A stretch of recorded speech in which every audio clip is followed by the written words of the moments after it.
In this video, I'll be going over how to do keyword research for your new website. So let's jump straight into it. So first of all, your seed keywords. So what are these? So these are keywords that your business is about. So I'll be using this website as an example. It's just a random website that I just found. I decided to go with fitness and supplements. So we'll just use that. So make a list of what your business is about. So for this, it's about fitness, it's about health, it's about working out, it's about healthy lifestyle, it's about bodybuilding to a degree, even veganism, as you can see here by the title. That's one of the things, one of the products they're clearly pushing. And even if you're not an e-commerce site, you're just a blog, this will still apply to you. So what are the types of keywords you need to go for? There are 4 types. So the money keywords, which are the core business drivers, the low competition keywords, which are essentially keywords that you can rank for without the use of backlinks. Popular topics, so these are keywords that people are searching for a lot, and even if you can't rank for it, you should cover these topics. And a topical map, so these are keywords that create a topical map and increase your overall relevance and authority for a topic. And we're seeing this get more and more important as more Google updates roll out. So first of all, money keywords. So money keywords, so this will be your product if you're an e-commerce site. So you'd want to search your product up and see what volume and keyword suggestions you could find for that keyword. If you're a blog, you can do best X for Y types of keywords. So let's just say best vegan protein powders for women.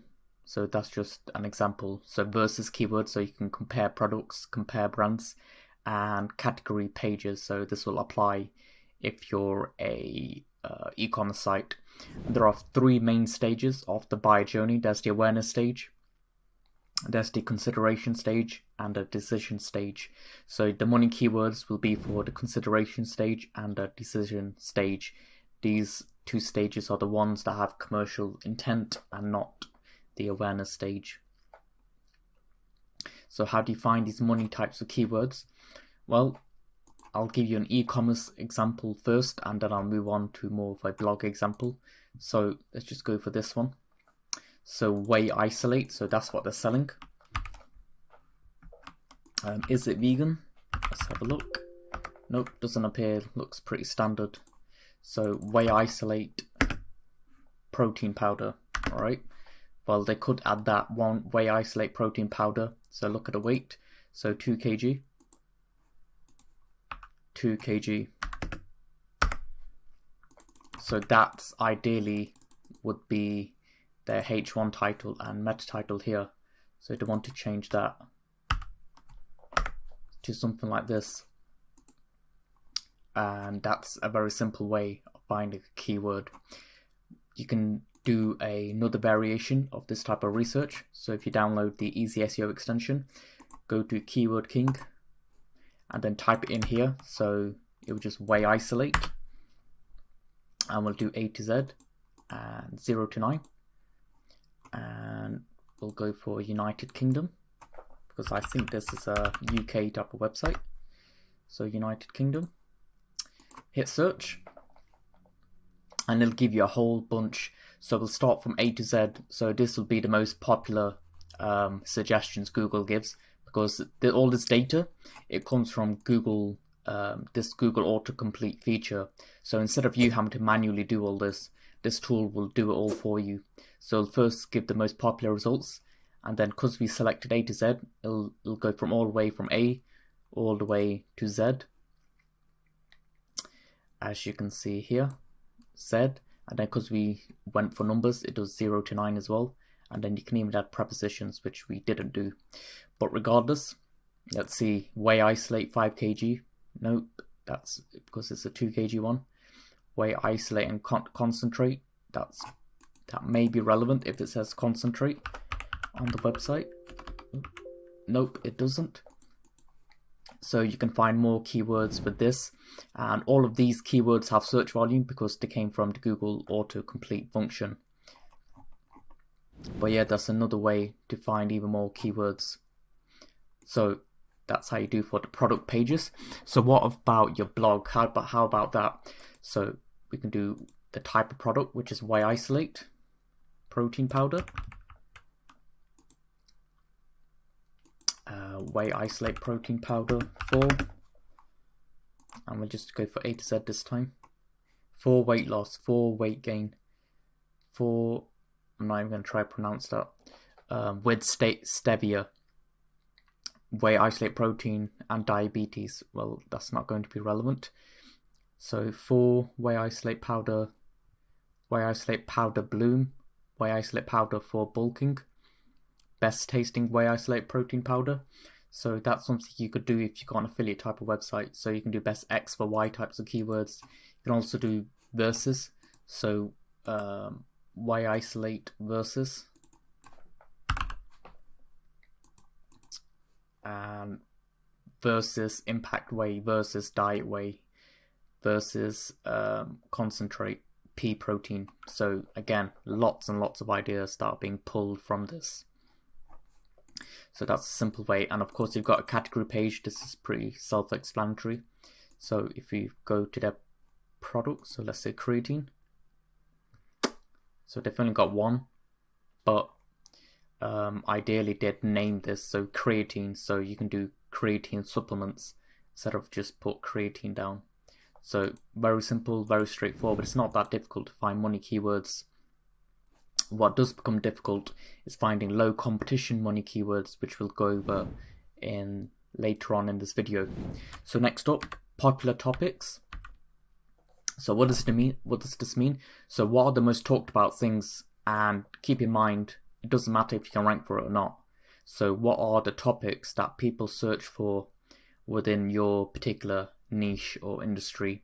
So in this example, since this website sells protein, so one of the most popular topics would be how much protein do I need? So one of the most popular ones, this is pretty much common sense. So is protein powder safe? Another very popular one.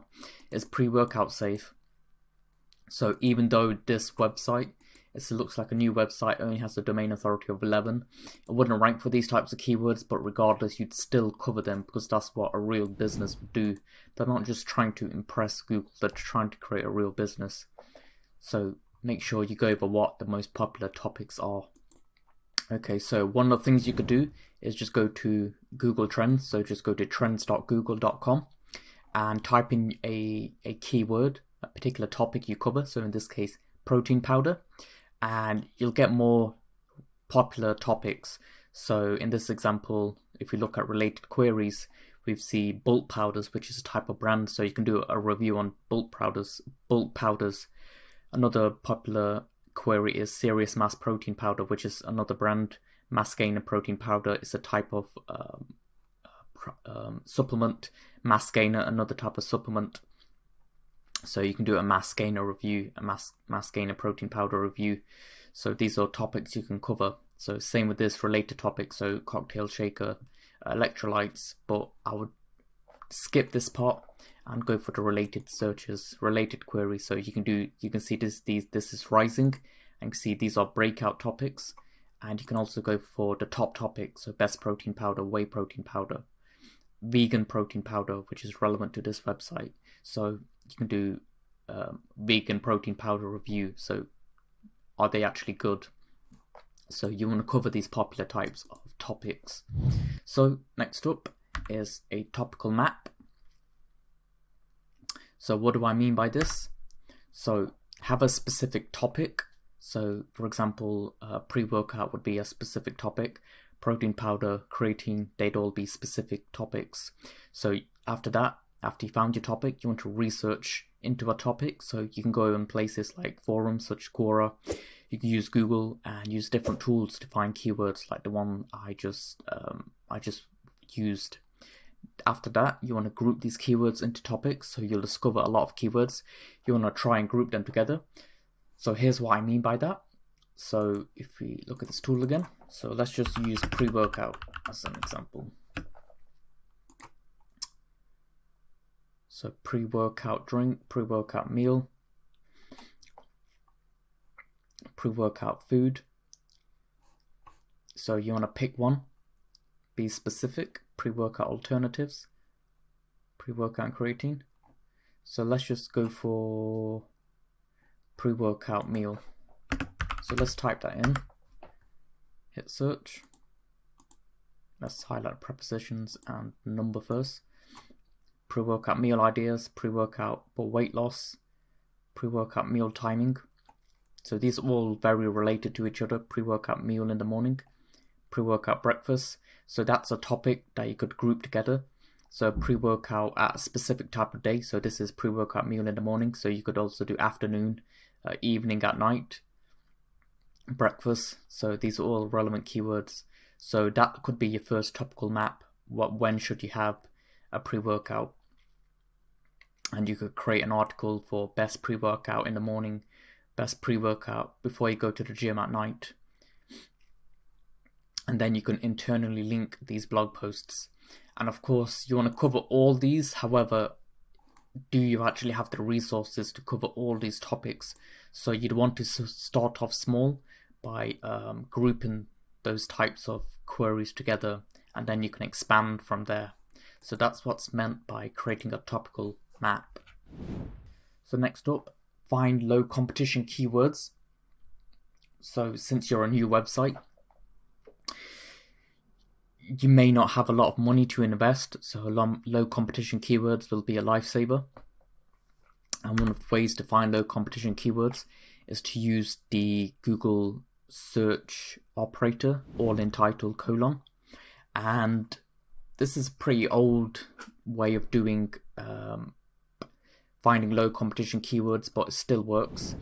Not as good as it used to because of semantic search, but it's a great starting point that a lot of SEOs still use. So if you were to type in all entitled : and then your keyword, you can see the results. So in this case it says 2, and those are the amount of specific pages going for that keyword. So here's an example. If we go back to that keyword tool, pre-workout meal.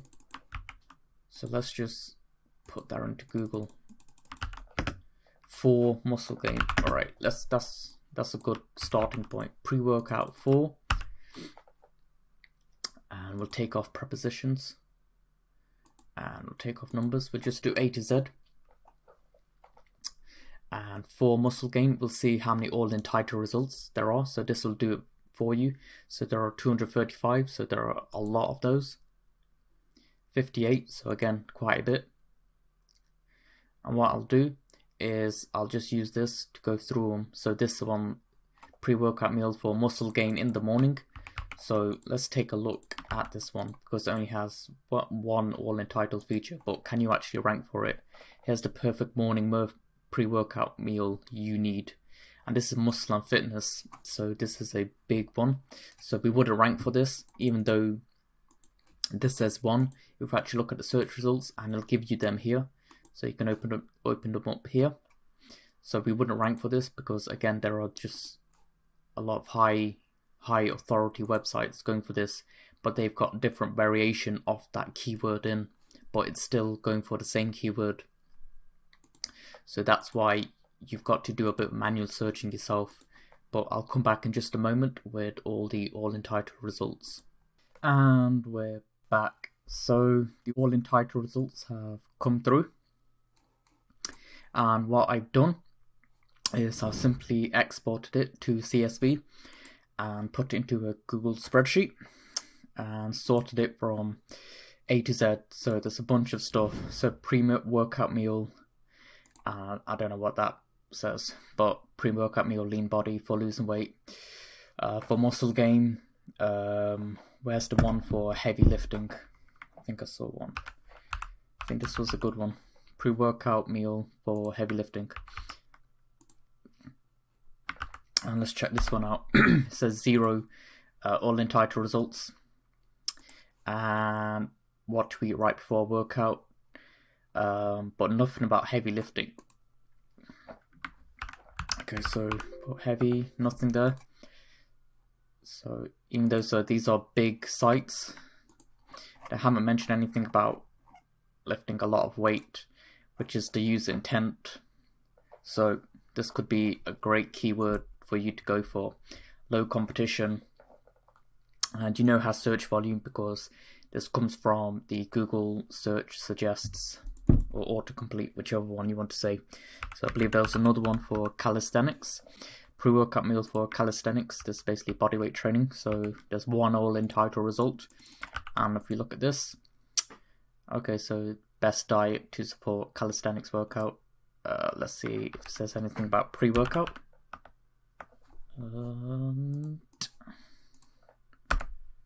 Nope, nothing about pre-workout. So this could be a good one to go for. I think I found another one, and I just spent 5 minutes on this. Pre-workout meal for 70-year-old woman. All right.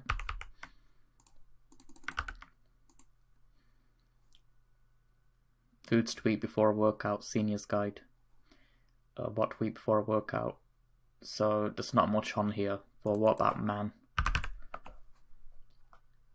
So same thing, it's not much. So if you created something specific, you'll have a good chance of ranking on here.